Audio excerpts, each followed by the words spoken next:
तो शुरुआत में ही पूछ सकते हैं। फिर मैं शुरुआत करता हूँ।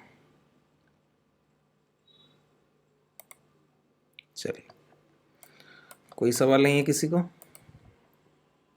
देखिए, मैं आज डेरिवेटिव का बेस क्लास करूँगा, ठीक है। पहले तो बेसिक्स को समझ लीजिए। मैं डेरिवेटिव के बेसिक्स को 3 तरह से क्लियर करता हूँ। उसमें से एक तरीका आज आप लोग समझेंगे और बहुत धीरे धीरे चलूँगा। देखिए, जो आपकी लाइव इंट्राडे क्लासेस होती हैं, मतलब वीकेंड के बाद जो क्लासेस आप लोगों की रहेंगी, वो किस तरह से होंगी। इंट्राडे के सेशंस को डिस्कस किया जाता है, वहाँ पे थोड़ा मैं तेज़ रहता हूँ। कारण क्या रहता है, कई सारी चीज़ें बतानी रहती हैं और समय। सचिन जी, मिक ऑफ रखिए। सभी लोग अपने मिक ऑफ रखेंगे, ठीक है। मिक और कैम आप लोगों की जिम्मेदारी है, ऑफ रखना है। तो बड़े आसानी से धीरे धीरे मैं बताने की कोशिश करूँगा कि ऑप्शंस को समझते कैसे हैं। एग्जाम्पल के साथ जाएंगे तो बहुत आसानी हो जाएगी समझने में, ठीक है। तो मैं कोशिश यही करूँगा कि मैं आपको किसी एक उदाहरण से लेकर जाऊँ और कॉन्सेप्ट से जोड़ दूँ, और वो इतना रिलायबल होना चाहिए कि प्रैक्टिकल जब भी आप लाइव मार्केट में ट्रेड करने बैठें तो आपके माइंड में सेट होना चाहिए यही एकमात्र एग्जाम्पल, और सारी चीज़ें लगभग लगभग वहीं से क्लियर हो जाएं, ठीक है।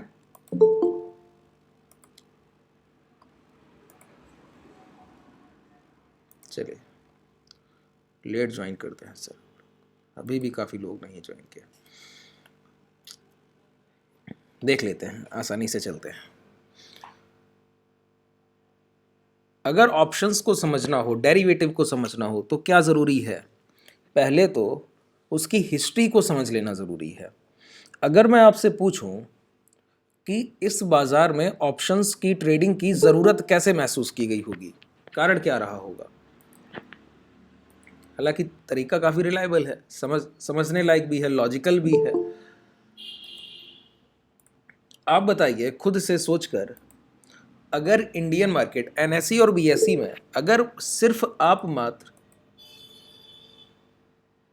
बिल्कुल सर, हैजिंग के पर्पज से किया गया, लेकिन क्या हैजिंग मात्र एक पर्पज रहा? क्या नहीं, कई। देखिए, कितनी चीज़ें एक साथ देखनी होती हैं।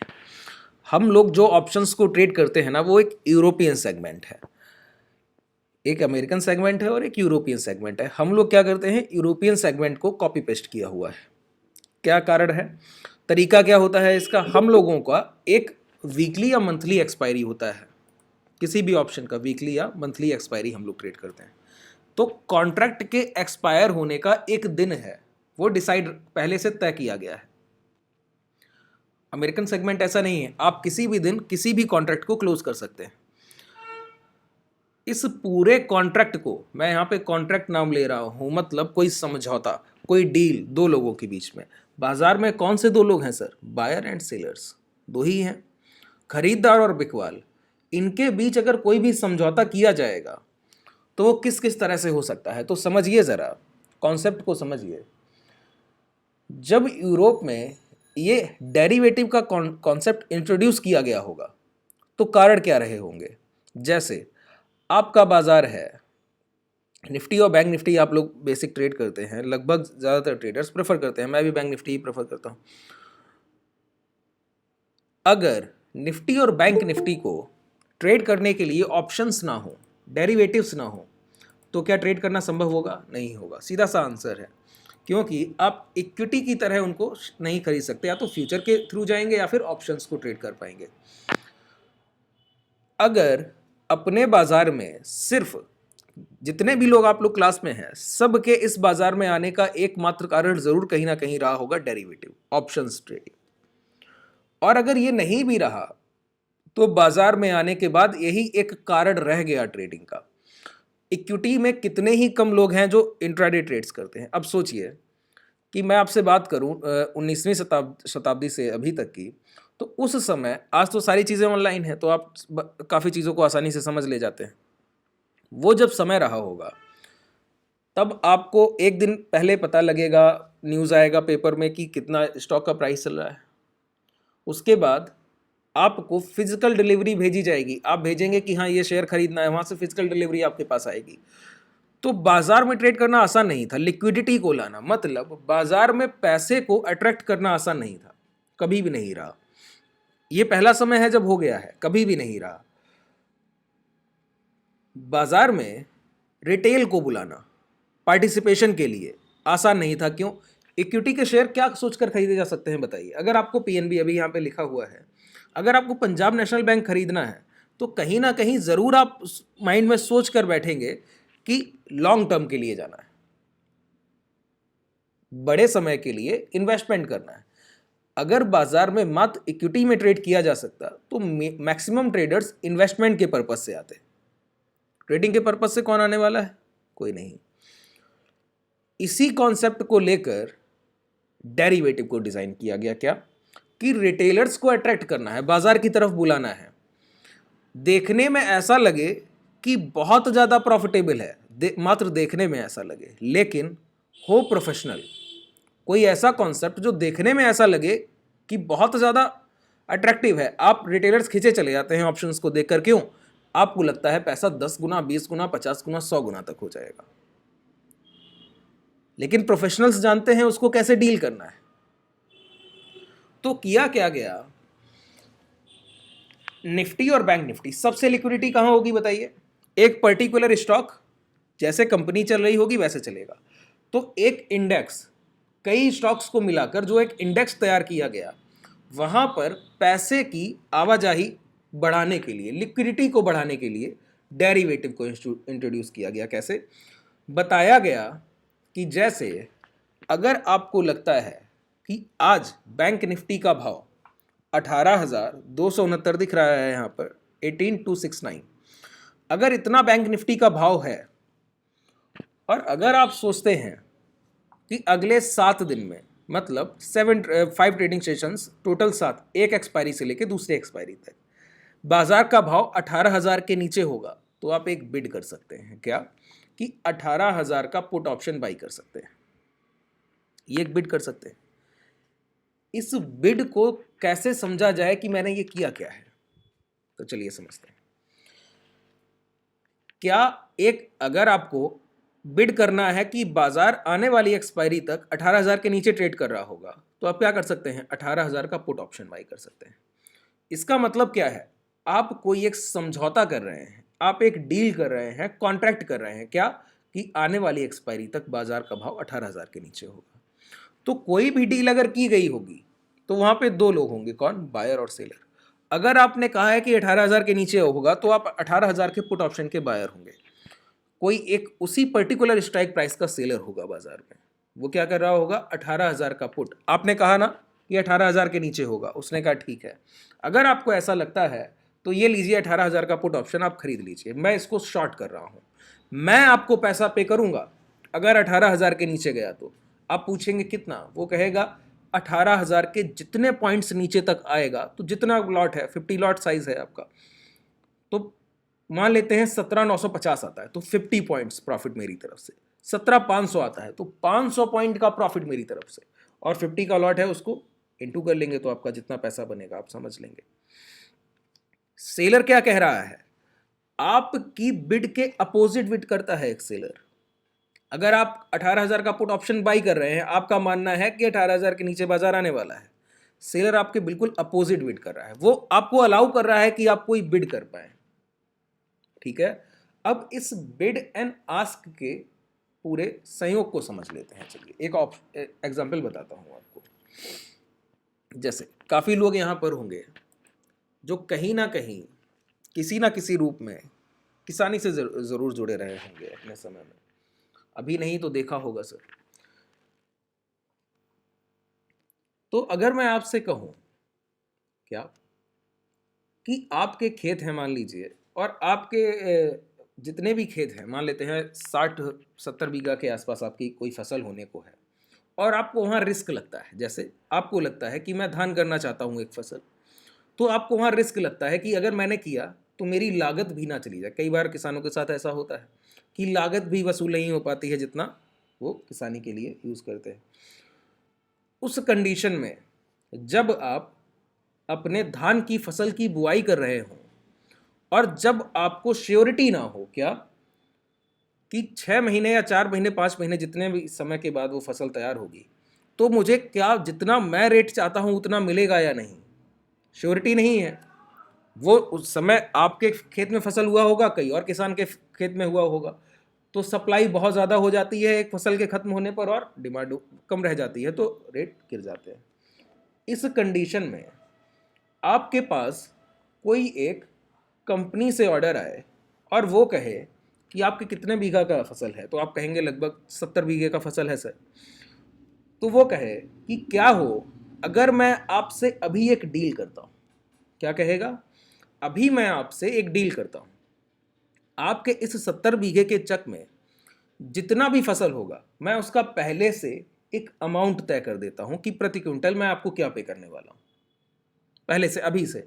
अब 5 महीने बाद क्या रेट होगा पता नहीं, आज तय कर लेते हैं, कॉन्ट्रैक्ट कर लेते हैं कि आपकी जितनी भी फसल होगी मैं ही खरीदूंगा, आप मेरी कंपनी को पूरा डिलीवर करेंगे, जो भी होगा उसका रेट भी आज ही तय कर देते हैं। अब आपके पास श्योरिटी है क्या?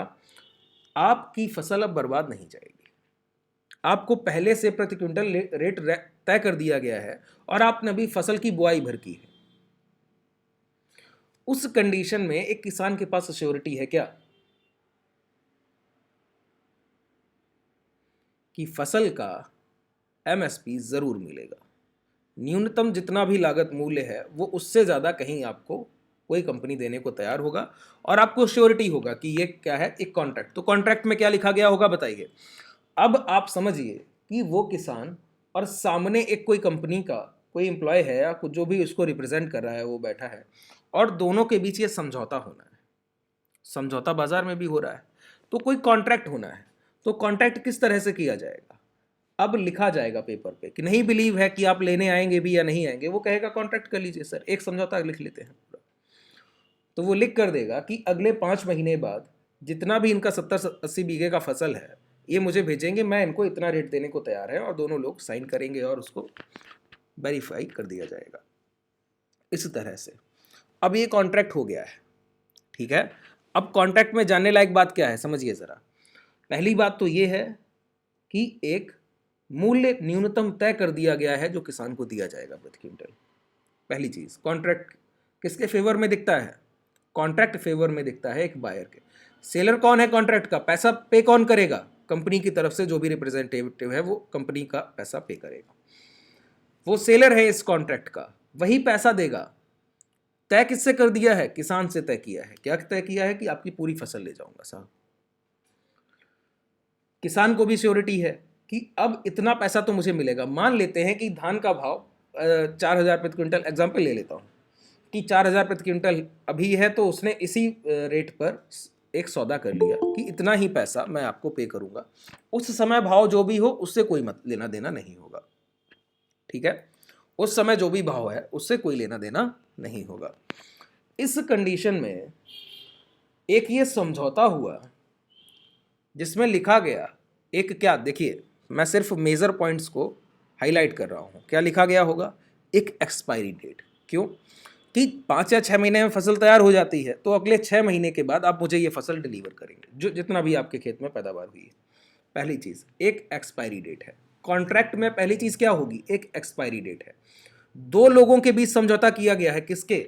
एक बायर है, मतलब जो खरीदना चाहता है इस फसल को, वो इसका पूरा पैसा पे करेगा, और एक सेलर है किसान। देखिए ये अलग प्रोस्पेक्टिव में बता रहा हूं, उधर सेलर वही है इंस्टीट्यूशन की तरफ से, देखने में ऐसा लगता है कि वो खरीदार है, और इधर से किसान फसल भेजेगा। दोनों चीजें क्लियर हो गई हैं। अब यहां पे समझिए, ये किसान के पास एक कॉन्ट्रैक्ट रह जाता है। क्या? 70 बीघे की फसल का एक कॉन्ट्रैक्ट है उसके पास, जिसका न्यूनतम मूल्य 4,000 प्रति क्विंटल तय कर दिया गया है। ये जो कॉन्ट्रैक्ट है ये हुआ है एक कंपनी, बहुत धीरे धीरे मैं चल रहा हूं, आप भी बहुत धीरे धीरे समझते हुए आगे बढ़िए। एक कंपनी और एक किसान के बीच हुआ। यहां पे कोई बीच में तीसरा पार्टी आपको नहीं दिख रहा है। क्यों? कॉन्ट्रैक्ट जिस दिन हुआ है मैं उस दिन की बात कर रहा हूं। क्या कह रहा हूं? कि एक किसान और एक कंपनी के बीच में ये कॉन्ट्रैक्ट किया गया कि अगले 5 महीने में इस किसान के खेत में जितना भी फसल होगा प्रति क्विंटल पहले से भाव तय कर दिया गया। अब समझिए, ये कॉन्ट्रैक्ट रखा है किसान के पास। अगर सेलर, पैसा कौन पे करेगा? कंपनी से आएगा। फसल किसको देना है? किसान को देना है। इस कॉन्ट्रैक्ट को लेके वही किसान अब अपने पूरे गांव भर में घूमे और कहे कि देखिए, मेरा 4,000 प्रति क्विंटल का रेट मुझे तय कर दिया गया है अगले 6 महीने के बाद, और ये मेरे पास एक समझौता है, डील है, पेपर है उसके। ये अगले 1 महीने बाद सिचुएशन ऐसी आए कि गांव भर में पता है कि इसका रेट पहले से तय है, और अचानक से धान के भाव में गिरावट देखने को मिले कि 4,000 क्विंटल का उसका कॉन्ट्रैक्ट है और उस धान का भाव ही बाजार में 2,000 प्रति क्विंटल आ गया है। इस कंडीशन में क्या होगा पता है?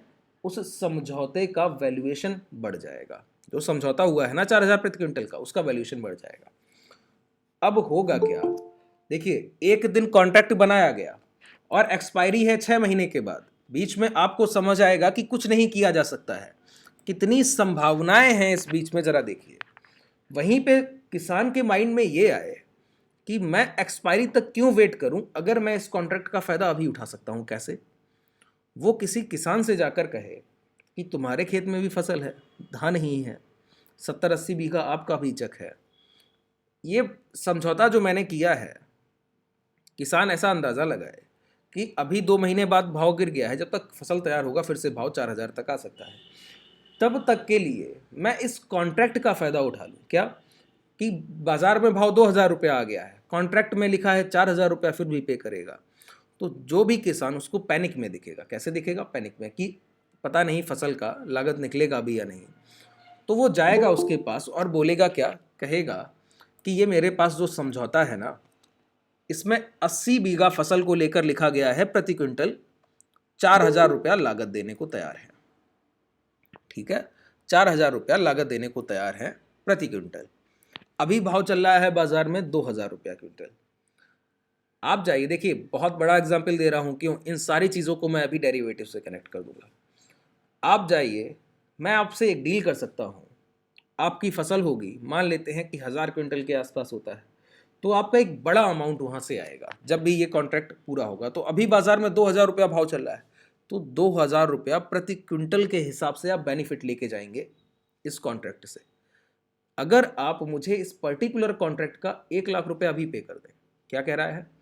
1,00,000 रुपया अभी पे कर दें, तो ये कॉन्ट्रैक्ट जो है मैं आपको बेच दूंगा, उस पर्टिकुलर कंपनी को आप सप्लाई कीजिएगा अगले 4 महीने के बाद, जब ये कॉन्ट्रैक्ट का वैल्यू समय पूरा होगा, एक्सपायरी आएगी। तो अब किसान को इसमें फ़ायदा दिखेगा। क्यों? उसका 1,000 क्विंटल के आसपास धान होगा। वो सोचेगा कि सामने से 4,000 प्रति क्विंटल का जब रेट मिलेगा तो 2,000 का मेरा फ़ायदा है प्रति क्विंटल, तो मेरा बहुत बड़ा वहाँ पे पैसा बचेगा। तो 1,000 तो 1,00,000 रुपया तो मात्र प्रीमियम जैसा दिखता है, चलिए इसको पे कर दिया जाए। उसने खरीदा। क्यों? उसको ये कॉन्ट्रैक्ट अट्रैक्टिव लग रहा था, लुभावना लग रहा था देखने में। अभी 4 महीना कंप्लीट नहीं हुआ है, अगले दिन उसने 1,00,000 में ले लिया है, 1,00,000 रुपया एक किसान को मिल गया, कॉन्ट्रैक्ट बेच दिया गया। बीच में ही एक जो डील हुई थी वो डील शिफ्ट हो गई है पहले से दूसरे के पास। इसी तरह कल को उसी धान का रेट 2,000 से और गिर के 1,500 आ जाए, क्या कह रहा हूं, 2,000 से और गिर के 1,500 आ जाए, वो किसान और लोगों में कहे कि ये मैंने 1,00,000 रुपए में ये समझौता किया था, जो मैंने खरीदा है, किसी ने समझौता किया था, मैंने 1,00,000 रुपए में इसका डील किया है। आज जब मैंने डील किया था तो 1,00,000 रुपया इसका पे किया था, आज 1,500 भाव है। आप चाहें तो इसको मुझसे 1.25 या 1.5 लाख में खरीद सकते हैं। क्यों? 1,00,000 उसने लिया, 50,000 उसको मुनाफा दिखता है। तो फिर कोई किसान गांव में से तैयार हो जाता है और उसका 1.5 लाख पे कर देता है। फिर ऐसे ही आगे एक ही समझौता है सभी किसानों के पास, अब वैल्यूएशन के साथ बढ़ता जा रहा है। अब मान लीजिए एक्सपायरी तक क्या हो, जब एक्सपायरी आने को हो, उस 4-5 महीने पूरे होने को हो, तो अचानक से धान के प्राइस में बहुत ज़्यादा बढ़ोतरी हो और भाव दोबारा से 4,000 पहुंच जाए। अब बताइए, उस पूरे कॉन्ट्रैक्ट का कोई ज़ीरो वैल्यू होगा? क्यों? बाजार का रेट भी वही है, वही आपके कॉन्ट्रैक्ट में है, कोई क्यों उसका प्रीमियम पे करेगा 1.25 लाख 1.5 लाख? मतलब कमाई कौन करके गया है? जिसने कॉन्ट्रैक्ट को सही समय पर उसका मुनाफा ले लिया, सही समय पर, कॉन्ट्रैक्ट के एक्सपायरी का वेट नहीं किया। आज फिर 4,000 मूल्य है बाजार में, तो अपनी फसल तो वो जाके डायरेक्ट बाजार में भी बेच लेगा, किसी भी गल्ला आड़त पे दे देगा सर। बात समझ आ रही है?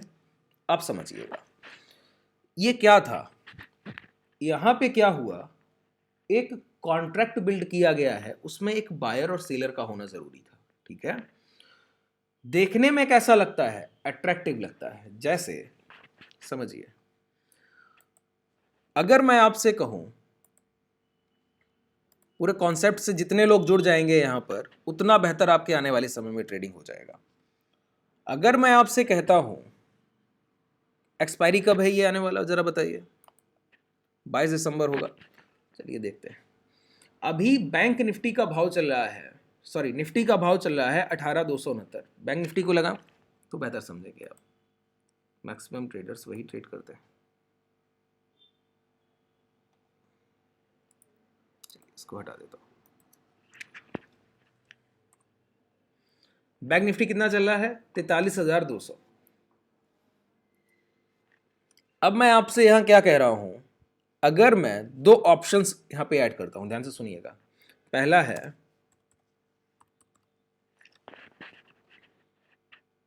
बैंक निफ्टी 44,000 का कॉल ऑप्शन, ठीक है।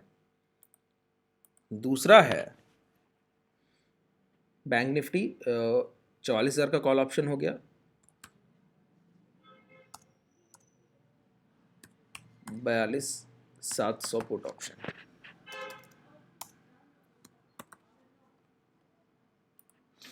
ठीक है, ये दो मैंने कॉन्ट्रैक्ट ऐड किए हैं। क्या लिखा है यहां पे जरा बताइए। इसमें लिखा है बैंक निफ्टी 22 दिसंबर 44,000 कॉल, मतलब ये एक कॉन्ट्रैक्ट है। क्या इक्विटी का शेयर है? क्या नहीं है। ये एक डील किया गया है किसके? बायर और सेलर के बीच में। बायर और सेलर के बीच में एक डील किया गया है। क्या डील है? अगर कोई 44,000 का कॉल ऑप्शन खरीद रहा है, यही पर्टिकुलर, तो वो क्या कर रहा है? वो कह रहा है कि आने वाली एक्सपायरी 22 दिसंबर तक बैंक निफ्टी का भाव 44,000 के ऊपर जाएगा, ये उसका कहना है। सेलर ने इस बात को सुना तो सेलर ने कहा आइए, अगर आप ऐसा सोचते हैं तो ये रहा आपके लिए एक, मेरे लिए, आपके लिए एक समझौता जो मैं आपको दे रहा हूं। इसमें क्या लिखा है? इसमें लिखा है कि आने वाली एक्सपायरी 22 दिसंबर तक अगर बाजार का भाव 44,000 के ऊपर जाता है, 22 दिसंबर तक एक्सपायरी है ना, कॉन्ट्रैक्ट है, इस वजह से एक एक्सपायरी है, समझौता है बायर और सेलर के बीच में। आपने सोचा कि 44,000 के ऊपर 22 दिसंबर तक भाव होगा, तो सेलर ने आपसे कहा चलिए इसको समझौते में तब्दील करते हैं, मैं आपको एक ऑफर देता हूं। क्या है ऑफर? वो कहता है अगर 22 दिसंबर तक 44,000 के ऊपर भाव जाता है तो पर पॉइंट का 1 पॉइंट मैं आपको प्रॉफिट देने को तैयार हूं। पर पॉइंट का 1 पॉइंट, मतलब अगर भाव 45,000 हुआ तो सेलर आपको 1,000 पॉइंट का प्रॉफिट देगा। 25 का लॉट है, ठीक है। कितना पैसा हो गया? अगर 44,500 भाव हुआ तो 500 पॉइंट का प्रॉफिट देगा। अगर 44,200 भाव हुआ तो 200 पॉइंट का प्रॉफिट देगा। लेकिन सेलर क्या कहता है इसी के साथ कि ये जो कॉन्ट्रैक्ट है ना, मैं आपको समय दे रहा हूं। क्या दे रहा हूं? समय। आज जो डेट है, अभी आपको लगभग 4 ट्रेडिंग सेशन मिलेंगे 22 दिसंबर तक। कल का दिन निकलेगा और फिर आपको थर्सडे तक 4 ट्रेडिंग सेशन मिलेंगे। अभी बाजार का भाव है 43,200, 800 पॉइंट दूर है 44,000। तो जो ये 4 दिन का मैं आपको समय दे रहा हूं ना, कि 44,000 तक भाव जा सके और उसके ऊपर भी निकल सके, आपका मानना है 22 दिसंबर तक जाएगा, तो ये जो समय है इसका आप मुझे प्रीमियम पे कीजिए। वहां पे क्या हो रहा था? समय था 2 महीने बाद, किसका? वो जिसमें धान का वैल्यू लिखा था 4,000 प्रति क्विंटल। आज धान का वैल्यूएशन गिर गया, फिर कोई सोच रहा है कि नहीं, अगर मुझे अभी 4,000 इसका भाव मिल सकता है 2 महीने बाद, तो इस कॉन्ट्रैक्ट को मैं पहले ही कर लूं। तो उसने क्या किया? 1,00,000 रुपया पहले ले लिया। किसका? समय का ले लिया ना। समय दे रहा है कि 2 महीने बाद भी बेचेंगे तो भी ये भाव मिलेगा, श्योरिटी दे रहा है। तो सेलर क्या कहता है? सेलर कहता है ये जो मैं आपको 4 दिन का समय दे रहा हूं और प्रॉफिट देने का वादा कर रहा हूं, समझौता है ना, कॉन्ट्रैक्ट है, तो 4 दिन का समय दे रहा हूं और उस 4 दिन के अंदर अगर भाव 44,000 के ऊपर जाता है तो प्रॉफिट देने का वादा करता हूं कि जो भी जितना ऊपर जाएगा, जितने पॉइंट्स अपसाइड, उतना आपका मुनाफा। तो इसके लिए आप मुझे एक प्रीमियम पे कीजिए। ये जो कॉन्ट्रैक्ट है इसका एक प्रीमियम पे कीजिए। क्या प्रीमियम है? ये है 48 पॉइंट्स। ये जो 48 रुपया लिखा है, अगर आप 44,000 का एक कॉल ऑप्शन बाई करते हैं तो ये एक प्रीमियम पे कर रहे हैं किसको? सेलर को। जिससे आप कहते हैं कि भाव 44,000 के ऊपर जाएगा, वो कहता है ठीक है आप मुझे 48 पॉइंट पे कर दीजिए। अगर 44,000 के ऊपर जाता है तो जितना अपसाइड मूवमेंट होगा 44,000 के ऊपर, वो सारा पैसा आपका। सेलर आपके अगेंस्ट बिड कर रहा है। कॉन्ट्रैक्ट समझौता हुआ है बायर और सेलर के बीच में। अब समझिए, अगर 22 दिसंबर तक भाव यहां से चलने की शुरुआत करे, 22 दिसंबर तक भाव यहां से चलने की शुरुआत करे, ठीक है, ये है 44,000।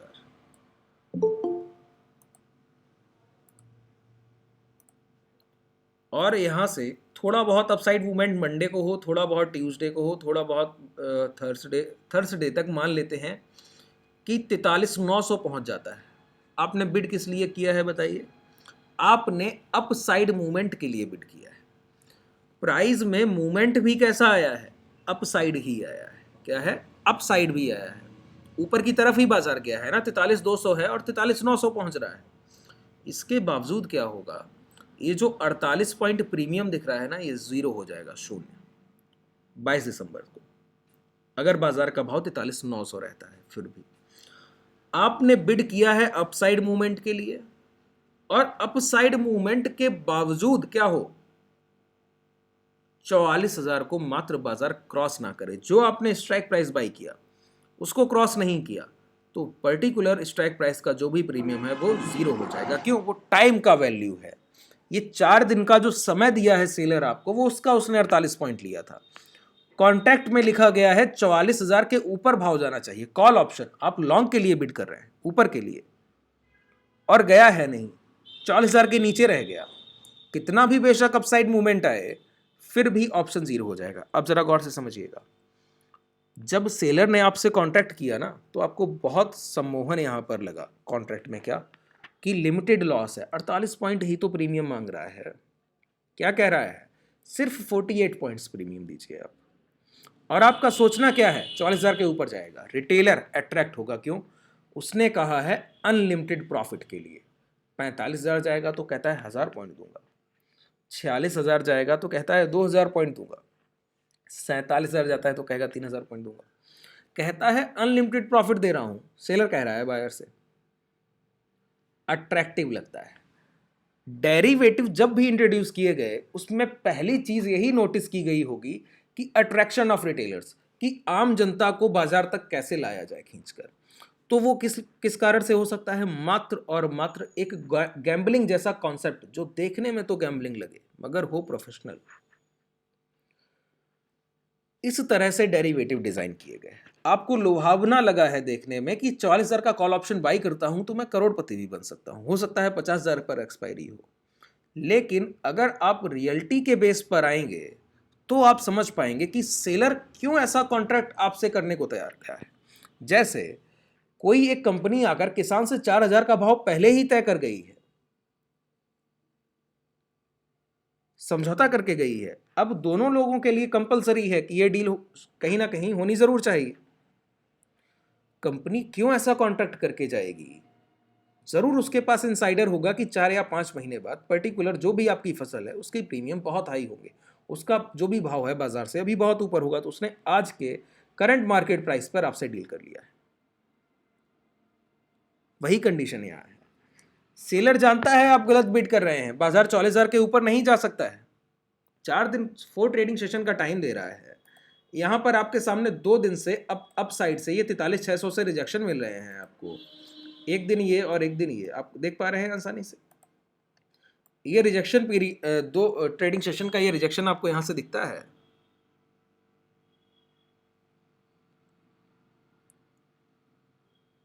और बाजार यहां से निकले और 800 पॉइंट ऊपर तक भी रैली करे तो भी प्रीमियम जीरो होगा। बिड तो 44,000 के ऊपर का है। अब सोचिए सेलर के फेवर में क्या है और बायर के फेवर में क्या है, बिल्कुल आसानी से समझिए। यहां से पहला मूवमेंट अपसाइड 44,000 तक, 44,000 के ऊपर प्रॉफिट देने का वादा किया है, 44,000 पे प्रॉफिट देने का वादा नहीं किया है। यहां से 800 लगभग 780 पॉइंट का ऊपर अपसाइड मूवमेंट भी सेलर के फेवर में है। दूसरी बात, यहां पर कंसोलिडेशन तो भी भाव क्या 44,000 के ऊपर चला जाएगा, नहीं, वो भी सेलर के फेवर में है। यहां से डाउन ट्रेंड नीचे की तरफ गिरावट, वो भी सेलर के फेवर में है, तो भी भाव 44,000 के ऊपर नहीं जाएगा। ये 3 कंडीशन हैं जो सेलर के फेवर में है। मात्र एक कंडीशन आपके फेवर में है, वो क्या है कि प्राइस अपसाइड मूवमेंट करे, इतना ही नहीं 44,000 को ब्रेक करे, इतना ही नहीं 44,000 को ब्रेक करने के बाद आपने 48 पॉइंट्स पहले से पे किया है, 48 रुपया उसने ले लिया ना एज अ बायर, सेलर आप है, सॉरी बायर आप है, सेलर वो है, तो उसने आपसे 48 रुपया एज अ सेलर पहले ही ले लिया। तो ये 48 रुपया उससे कमाइए, कैसे कमा सकते हैं, जो उसने आपसे कॉन्ट्रैक्ट किया कि 44,000 के ऊपर प्रॉफिट दूंगा आपको, भाव 44,000 के ऊपर जाए, 44,048 पे क्लोज करे 22 दिसंबर को, तो जो आपने प्रीमियम पे किया है वो वसूल कर पाएंगे मात्र आप। अब सोचिए 44,000 के ऊपर भी जा रहा है 48 पॉइंट्स तक, तब आप कॉस्ट पे आ रहे हैं, क्यों, आपसे उसने एक प्रीमियम के तहत कुछ पैसा पहले ही वसूल कर लिया, पहले वो तो कमाइए। सेलर प्रोबेबिलिटी ऑफ प्रॉफिट ज्यादा रखता है, देखिए क्या है प्रोबेबिलिटी ऑफ प्रॉफिट। अट्रैक्शन दिख रहा था बायर के लिए, जब कॉन्ट्रैक्ट पढ़ा गया तो आपको लगा कि कितना भी अनलिमिटेड प्रॉफिट हो सकता है, लेकिन जब आपने इसको एज अ बायर के प्रोस्पेक्टिव से देखना छोड़ा और सेलर की तरफ बढ़े, तो आपको समझ आ रहा है ये एक प्रोफेशनल कॉन्ट्रैक्ट है। एज अ गैम्बलिंग अगर इसको यूज किया तो एक ही रास्ता है जो वहां पे किसान ने किया था, अभी समझाऊंगा कैसे। क्या कर रहा है यहां पर 48 पॉइंट्स पहले ही वसूल कर रहा है, और एक अपसाइड मूवमेंट कहां तक 44,048 तक सेलर के फेवर में, 800 पॉइंट से ज्यादा का मूवमेंट है ये। एक कंसोलिडेशन सेलर के फेवर में, एक डाउन ट्रेंड सेलर के फेवर में, मतलब लगभग अगर मैं कहूं कि 66% प्रोबेबिलिटी मिनिमम बता रहा हूं ये। अगर इस कंडीशन में आपसे पूछा जाए कि संभावना किसके सही होने की ज्यादा है, अब आप कहेंगे एक सेलर के सही होने की संभावना कहीं ज्यादा है, लगभग 66%, इतना तो कम से कम मान सकते हैं। अगर आप एक एक्यूरेट डेटा देखें तो लगभग 76% के आसपास बैठता है। अब सोचिए एक आपने इस तरह का कॉन्ट्रैक्ट किया है जहां पे आपके पैसा गंवाने की संभावना 76% है, अगर आप बायर हैं तो। अगर ऐसी बात है तो फिर एक कॉन्ट्रैक्ट बायर प्रॉफिटेबल कैसे हो सकता है, क्या कह रहा हूं, अगर ऐसी बात है तो एक कॉन्ट्रैक्ट बायर प्रॉफिटेबल कैसे हो सकता है, ये तो सेलर की बात है। सेलर की बात मैं नेक्स्ट क्लास जब भी ऑप्शन का डेरिवेटिव करूंगा वहां भी उस बेसिक्स में सेलर की और चीजें मैं वहां पे ओपन करूंगा, अभी मैंने मात्र एक उसका आपको नजरिया बता दिया है। अब समझिए अगर मैं आपसे कहूं कॉन्ट्रैक्ट हुआ और दिख रहा है 70% के आसपास, एवरेज मान लेते हैं कि सेलर के फेवर में कॉन्ट्रैक्ट किया गया है, अब बायर को प्रॉफिटेबल होना है, तो कैसे संभव है, क्या कोई रास्ता है, बिल्कुल है। क्या, कॉन्ट्रैक्ट टू कॉन्ट्रैक्ट चलिए, मतलब एक्सपायरी टू एक्सपायरी। एक्सपायरी कब होगा 22 दिसंबर को। अगर आप कुछ ऐसा कर पाते हैं कि कभी भी इस कॉन्ट्रैक्ट के प्रीमियम कब बढ़ेंगे और कब घटेंगे, ऐसा कुछ अगर आप प्रिडिक्ट कर पाते हैं इस एक्सपायरी टू एक्सपायरी में, अभी 4 ट्रेडिंग सेशन है, किसी समय बाजार में आपको फील हो कि इस कॉन्ट्रैक्ट का वैल्यूएशन बढ़ सकता है, कैसे बढ़ेगा बताइए, ध्यान से सुनिएगा। मैंने किसान और जब वहां पर आपको एग्जाम्पल दिया तो आपने एक चीज गौर की कि जब जब धान के भाव गिर रहे थे बाजार में तो उस कॉन्ट्रैक्ट का वैल्यू बढ़ रहा था। एक किसान ने क्या किया, उसका 1 लाख रुपया दे दिया, क्यों, 2,000 रुपया बाजार का भाव है और कॉन्ट्रैक्ट में लिखा है 4,000 रुपया भाव। वैल्यूएशन, कॉन्ट्रैक्ट का वैल्यूएशन एक्सपायरी से पहले बढ़ गया। उस कंडीशन में जैसे ही आपने पहचाना कि वैल्यूएशन बढ़ने वाला है तो आपने पहले 1 लाख रुपया पे किया, किस लिए, आप समझ गए कि मैं इस 1 लाख के कॉन्ट्रैक्ट को आगे और बेच सकता हूं। ध्यान से समझिएगा, अगर आप समझ गए हैं कि आज भाव 2,000 है अब गिरावट हो रही है, 4000 से 2000 आया है, और आपको लगता है, प्रिडिक्ट पहले करना होगा, ध्यान से सुनिए, प्रिडिक्ट पहले करना होगा कि आगे क्या होने की संभावना है। आप जब समझ जाएं, बिल्कुल क्लियर हो कि भाव 1500 भी भाव धान का आ सकता है, तो आप क्या करेंगे, उसका पहले कॉन्ट्रैक्ट का 1 लाख रुपया पे करेंगे एज अ प्रीमियम, खरीद कर अपने पास रख लेंगे। जैसे ही 1500 भाव आया, आप बाजार में फिर निकलेंगे, कहेंगे 2000 पे जब भाव था तो मैंने ये कॉन्ट्रैक्ट खरीदा था 1 लाख में, आज 1500 है, 1.5 लाख कोई देने को तैयार है क्या? मतलब एक एक्सपायरी से लेके दूसरी एक्सपायरी के बीच में जो इन स्ट्राइक प्राइस के प्रीमियम्स को ट्रेड कर सकता है वही बायर है। जो बाजार की कंडीशन को देखकर यह समझ जाए कि इस पर्टिकुलर स्ट्राइक प्राइस के वैल्यूएशन कब बढ़ने वाले हैं, वही बायर है। कैसे? अगर आपको लगता है, समझिएगा, यहीं पे आएगा प्राइस एक्शन। क्या है प्राइस एक्शन? अब ये चार्ट यहां पर आपके सामने है, प्रीवियस ट्रेडिंग सेशन।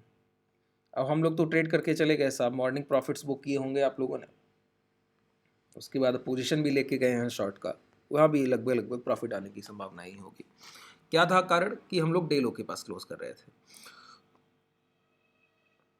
ध्यान से सुनिएगा, अगर कल के दिन क्या हो कि प्राइस यहाँ पे कंसोलिडेशन करे, और जो आपने सीखा है कि थोड़ा सा रिजेक्शन लेके दोबारा से यहीं लौटे और इस कंसोलिडेशन के हाई ब्रेक कर दे, अपसाइड हाई ब्रेक कर दे। क्या कह रहा हूं? अपसाइड ये हाई ब्रेक कर दे, तो एज अ ट्रेडर आप समझ जाएंगे कि भाव ऊपर की तरफ जा सकता है। बैंक निफ्टी का भाव ऊपर की तरफ जा सकता है। जब ये अपसाइड मूवमेंट हो सकेगा, कैसे? आपने कैसे देखा? प्राइस एक्शन को देखकर भाव को समझा तो आप कह पाए कि अपसाइड मूवमेंट हो सकता है। अब सब सुनिए, 43,200 का भाव है अभी बैंक निफ्टी का, आपने समझ लिया 43,300 के आसपास कि अभी और ऊपर जाना है, ब्रेकआउट हुआ है ना, तो मिनिमम भाव कहां जाएगा?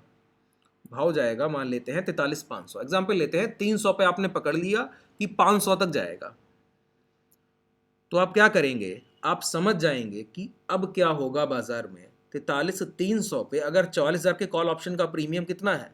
फुट मान लेते हैं कि 48 ही रुपया है, आपने कैच कर लिया कि 500 तक जाएगा, तो आप क्या करेंगे? आप समझ जाएंगे अब 44,000 के कॉल ऑप्शन का प्रीमियम अगर 43,300 पे जब बाजार ट्रेड कर रहा है तब 48 रुपया है।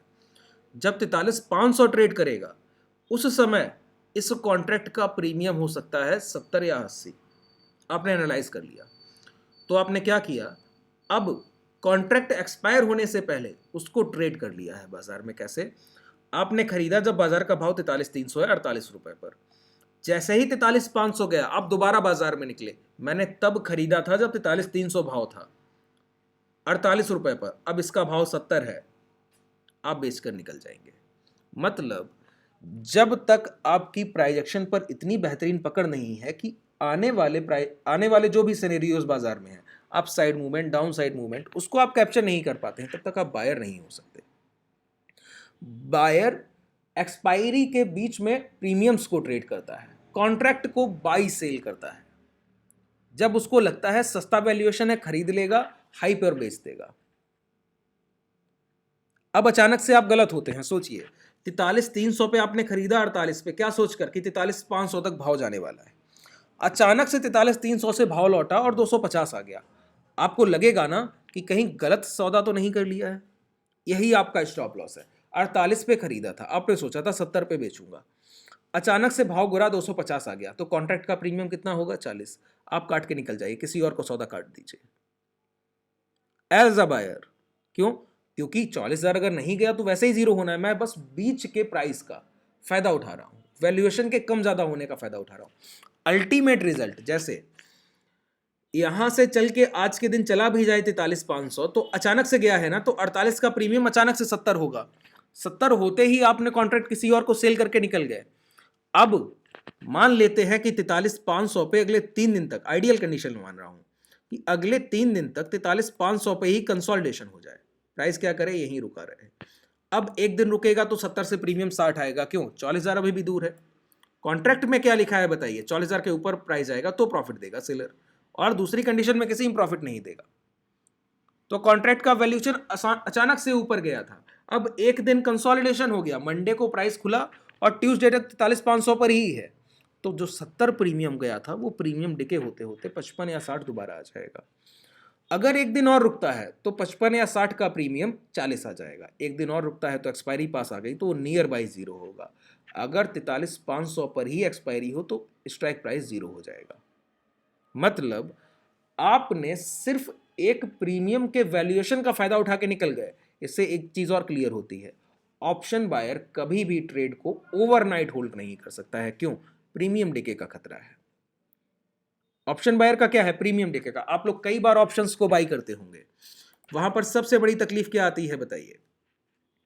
सबसे बड़ी आपके सामने जो तकलीफ है वो ये है कि अगर आपने 44,000 का कॉल ऑप्शन तब बाई किया है जब बाजार का भाव 43,200 है, अब 43,200 ही भाव है एक दिन तक, अगले एक दिन तक, और बाजार ना अपसाइड मूवमेंट कर रहा है ना डाउन साइड, तो 48 का भाव 40 रह जाता है एक दिन के बाद। फिर आप सोचते हैं कि बाजार का भाव तो वहीं का वहीं है, लॉस मैंने फिर भी कर लिया है। कारण क्या है? कारण यही है, क्या? Premium decay. क्योंकि आप कोई इक्विटी का स्टॉक खरीद कर नहीं बैठे हैं, आप किसी कंपनी में शेयर होल्डिंग लेके नहीं बैठे हैं, आपने प्राइस का सौदा किया है, भाव का सौदा किया है, आपने कुछ पर्टिकुलर बिड किया है। अगर आप बिड करने में स्ट्रांग नहीं हैं तो आप लॉस करेंगे। क्यों? अल्टीमेट रिटर्न सेलर ले जाएगा। तो अगर आप बिगिनर हैं तो आपको क्या करना चाहिए बताइए? अब इस चीज को कैच करने के लिए क्या कि 43,300 का भाव 500 होगा, समय लगने वाला है, ये तो बात तय है। आप इतने परिपक्व हो कि भाव को बढ़ते हुए पकड़ लें कि आधे एक घंटे बाद कहां होगा, या गिरते हुए पकड़ लें कि आधे एक घंटे बाद कहां होगा। ये एक स्किल है, स्किल आने में समय लगता है। कोई भी स्किल आप जनरेट करना चाहते हैं तो उसके लिए प्रैक्टिस लगता है। जब तक स्किल आएगा और तब तक अगर आप ऑप्शन बायर ही बने रहे तो कितना पैसा आपने आज तक कमाया होगा जो बाजार को दे पाएंगे लॉसेस के रूप में? जो अभी तक दे के आ रहे हैं नहीं दे पाएंगे। तो बाजार में सर्वाइवल सबसे महत्वपूर्ण है कि बने रहना। किस लिए? कि स्किल को डेवलप करना है तो प्रैक्टिकल बाजार लाइव मार्केट में ट्रेड करके ही कर पाएंगे। तो अब क्या होगा, आप बायर से सेलर की तरफ शिफ्ट कीजिए। क्यों? सेलर का आपको पता है प्रोबेबिलिटी ऑफ प्रॉफिट बहुत ज्यादा है। तो बाजार में बने रहने के लिए शुरुआत हम सेलर होने से करते हैं। स्किल डेवलप होते होते एक समय वो जरूर आएगा जब बाजार कहेगा ये आपका समय है, जब आप प्राइस को कैच करने लगे हैं, प्राइस एक्शन को पकड़ने लगे, फिर आप बायर होंगे। जब उस कंडीशन में आप बायर होंगे तब आप जितना रिटर्न चाहते हैं इस बाजार से उससे कहीं ज़्यादा आपको मिलेगा। लेकिन वो समय अभी नहीं है। कब तक? जब तक आप प्राइस एक्शन में बिल्कुल निपुण ना हो जाए। मैंने एक सेलर और बायर की बात की, उससे ये तो क्लियर हो गया कि सेलर और बायर में कौन प्रॉफिटेबल किस कंडीशन में है। क्या सेलर तब प्रॉफिटेबल है? उसको इस कॉन्ट्रैक्ट से देखिए। सेलर ने तो एक बार कॉन्ट्रैक्ट करके चला गया है कि 40,000 के ऊपर भाव जाएगा तो प्रॉफिट दूंगा। अब एक बायर ने 48 पे खरीदा, दूसरे को 40 पे बेच दिया, दूसरे ने 40 पे खरीदा, तीसरे को 50 पे बेच दिया, तीसरे ने 50 पे खरीदा, चौथे को 70 में बेच दिया, चौथे ने 70 में खरीदा, उसने 40 में काटा, पांचवें ने 40 पे खरीदा, उसने 30 पे काटा। तो देखिए सेलर तो अपना कॉन्ट्रैक्ट करके शांत बैठा है। अब उसी में लड़ झगड़ कौन रहे हैं? बायर्स। एक से दूसरा खरीदता है, दूसरे से तीसरा, उसी में लॉस और प्रॉफिट होते जा रहे हैं। क्यों? इंट्राडे में कभी किसी को लगता है कि 44,000 चला जाएगा, 10 मिनट बाद प्राइस गिरने लगता है, सेंटीमेंट चेंज हो गया है, बाजार में गिरावट हो रही, तो लोग सोचते हैं अब नहीं जाएगा, तो वैल्यूएशन कम होने लगता है। जैसे जैसे वैल्यूएशन बढ़ेगा और घटेगा, प्रॉफिट्स कौन और लॉस कौन करेंगे? रिटेलर, जो बायर है। अब इस तरह का कॉन्सेप्ट जब तक आपने बाजार को सेलर के नजरिए से नहीं देखा तब तक बायर ही आपको प्रॉफिटेबल दिखता है। क्यों? कभी कभी क्या होता है, जब आप बाजार में एंटर करते हैं तो आप कोई इस तरह का कॉल या पुट बाई करते हैं और अचानक से आपको जैकपॉट लगता है। आपको लगता है मात्र 10-15 हज़ार रुपया लगाया है और 5,000 दे के जा रहा है। 33%, 30-33% रिटर्न इंट्राडे एक दिन का। और फिर आप देखते हैं कि वो तो डबल हो गया था। तो एक दिन में पैसा डबल। रिटेलर्स को अट्रैक्ट किया है बाजार की तरफ किसने? सेलर्स ने। सेलर्स हैं प्रोफेशनल, उन्होंने जो भी डिजाइन किया कॉन्सेप्ट पूरा डेरिवेटिव का अपने लिए किया, अब आपको समझ में आया प्रोबेबिलिटी ऑफ प्रॉफिट किसकी है, सेलर की ज्यादा है, अल्टीमेट अर्निंग उसकी है। अब बाजार घूमता रहे 43,200, 500, 600, वो तो एक सौदा करके बैठा है, इसके बीच में बायर्स सिर्फ लड़ते झगड़ते रहेंगे, उसका सौदा तय है। उसको तब डर लगेगा कि 22 दिसंबर से पहले अचानक से भाव 44,000 आ जाए, उस कंडीशन में उसको डर लगेगा, बाकी कोई कंडीशन है नहीं। तो प्रोफेशनल्स अपनी तरह से यूज करते हैं, क्यों, उनका तो अल्टीमेट रिटर्न है ही, एंड ऑफ द रिजल्ट क्या है, किसी भी आउट द मनी ऑप्शन का जीरो हो जाना। जैसे 44,000 यहाँ पे जीरो हो जाएगा, कितना भी 43,500 बना रहे 600, 700, 800, फिर भी ये जीरो हो जाएगा, क्यों, सौदा किया गया है 44,000 के ऊपर का, बाजार गया नहीं। यहीं पे अगर 42,700 का पुट आप बाई करते हैं 22 दिसंबर, तो क्या कंडीशन होगी, सेम कंडीशन, बस उलट दी जाएगी। क्या, अब आप सेलर से डील क्या कर रहे हैं, आपका कहना है कि आने वाली एक्सपायरी 22 दिसंबर तक बाजार का भाव 42,700 के नीचे होगा सर। तो सेलर कहता है चलिए अगर आपका कहना ये है तो ये लीजिए, एक कॉन्ट्रैक्ट कर लीजिए, क्या कि 42,700 के नीचे गया 22 दिसंबर तक तो हर पॉइंट का 1 पॉइंट प्रॉफिट, उसकी कंडीशन सेम है। लेकिन अब वो कहता है कि बाजार खड़ा कहां पर है, 43,200 पे। देखिए प्रीमियम भी उसी के अकॉर्डिंग डिसाइड होंगे जितना सेलर का रिस्क होगा। 43,200 बाजार खड़ा है, अप साइड वो आपने डील किया है 800 पॉइंट दूर, लगभग 44,800 पॉइंट्स दूर है, नीचे 42,700 दूर है 500 पॉइंट। वो कह रहा है कि कम गिरावट है और 4 दिन का समय है trading session, 4 trading session, 500 point गिरना है मात्र। तो सेलर कहेगा मेरा रिस्क ज़्यादा है, आप 88 रुपये इसका मुझे प्रीमियम पे कर दीजिए और इस कॉन्ट्रैक्ट को बाई कर लीजिए। आपका मानना है ना 42,700 के नीचे जाने वाला है, इस पुट ऑप्शन को बाई कर लीजिए। 42,500 आएगा, 200 पॉइंट प्रॉफिट दूंगा। 42,000 आया, 700 पॉइंट प्रॉफिट दूंगा सर। इस लुहावनेपन में फिर बायर फंस जाता है, उसको लगता है 88 रुपया मात्र मांग रहा है और कहता है 42,700 के नीचे गया तो जितना नीचे उतना पैसा देगा, 1000 पॉइंट तो 1000 पॉइंट प्रॉफिट, मतलब मैं मात्र 88 पे करूं, मुझे 1000 मिलने का भी संभावना है। संभावना कितनी सही हो सकती है आप समझिए जरा इस बात को। सेलर ने कहा 42,700 के नीचे जाए 22 दिसंबर तक और 88 पॉइंट्स प्रीमियम, मतलब 88 रुपया पहले ही आपसे लेके बैठ गया। इसका मतलब है कि जो आपने 88 पे किया ये भी निकालिए उससे। कैसे निकाल पाएंगे कि 22 दिसंबर तक बाजार का भाव 42,700 से 88 पॉइंट और नीचे आए, मतलब 42,612। तब आप कॉस्ट पर आएंगे एज अ बायर, अगर एक्सपायरी टू एक्सपायरी देखा जाए तो। सेलर कह तो रहा है 42,700 के नीचे प्रॉफिट दूंगा, लेकिन 88 पॉइंट्स प्रीमियम पहले ही लेके बैठ गया है। ये उसका हिडन है जो आप उसने आपको बताया नहीं और समझ नहीं पाए कि 88 पॉइंट्स जो आपने प्रीमियम दिया ये टाइम का वैल्यू आपने दे दिया उसको, समय का वैल्यू ले रहा है आपसे और ये आपको वसूल करना होगा। क्यों, समय तो निकल जाएगा 22 दिसंबर तक, समय तो पूरा हो जाना है, तो समय का वैल्यू 0, 0 कैसे निकलेगा, जो आपने पर्टिकुलर स्ट्राइक प्राइस बाई किया है उससे निकलेगा, जो कॉन्ट्रैक्ट किया गया, डील हुई। तो 612 जब भाव आएगा तो 88 पॉइंट पे ये प्रीमियम बंद होगा, तो आप कॉस्ट पे निकलेंगे। सोचिए 500 पॉइंट गिरे, उसके बाद 88 पॉइंट और गिरे, तब आप कॉस्ट में है। अब 612 का जितना नीचे वो आपका प्रॉफिट है एज अ बायर। यहां भी सेलर किस किस कंडीशन में प्रॉफिटेबल है बताइए, कंसोलिडेशन 42,700 के नीचे नहीं जाना, यहां से गिरावट भी हो और 42,612 तक हो, फिर भी सेलर को कोई लॉस नहीं है, इसके बाद लॉस होगा, तो एक लिमिटेड गिरावट भी सेलर के फेवर में है। अप साइड मूवमेंट हो गया तो भी 42,700 नहीं जाना है, तो अप साइड मूवमेंट भी सेलर के फेवर में है। आपके फेवर में मात्र एक चीज है, क्या, बहुत तेजी से आई हुई गिरावट, कि एक दिन में ही बाजार 500,000 पॉइंट टूट जाए, फिर ये 88 का वैल्यू, अब मान लेते हैं 1000 पॉइंट टूट गया तो इसका 500 पॉइंट तो डायरेक्ट इंट्रिंसिक वैल्यू होगा, 42,200 बाजार आ जाएगा, 500 पॉइंट इंट्रिंसिक वैल्यू होगा और 88 के प्रीमियम से बढ़ गए होंगे, तो वो बाजार हो जाएगा 600-700 इस प्रीमियम पर। अब 88 पे खरीद कर 600-700 बेचा जाए तो आप प्रॉफिटेबल है। मतलब सेलर के फेवर में क्या नहीं है, अचानक से आया हुआ कोई भी एक अपसाइड या डाउनसाइड मूवमेंट, अचानक से बहुत तेजी से आया हुआ। दूसरी बात, बायर के फेवर में क्या नहीं है, बायर के फेवर में कुछ भी नहीं है, सिर्फ जो एक चीज सेलर के फेवर में नहीं है वही बायर के फेवर में है, क्या, अचानक से आई हुई अपसाइड या डाउनसाइड मूवमेंट। मतलब बायर बनने के लिए सिर्फ डाउन या अपसाइड मूवमेंट को ही कैच करना जरूरी नहीं है, वो अपसाइड या डाउनसाइड मूवमेंट बहुत तेज भी होनी चाहिए, तो आप प्रॉफिटेबल हैं।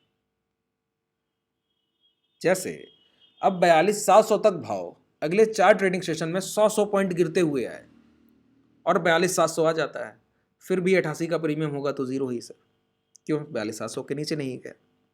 तो धीरे धीरे गिरावट भी सेलर के फेवर में, अचानक से गिरावट होनी चाहिए, तो बायर एक बार विन कर सकता है। लगभग कंडीशंस जितना मैं आपको डिलीवर किया है अभी तक, मुझे लगता है सारी चीज़ें आपको क्लियर होंगी। अगर यहाँ तक चीज़ें क्लियर हैं तो बताइए, फिर मैं आगे कल की क्लास में और कंटिन्यू करूँगा।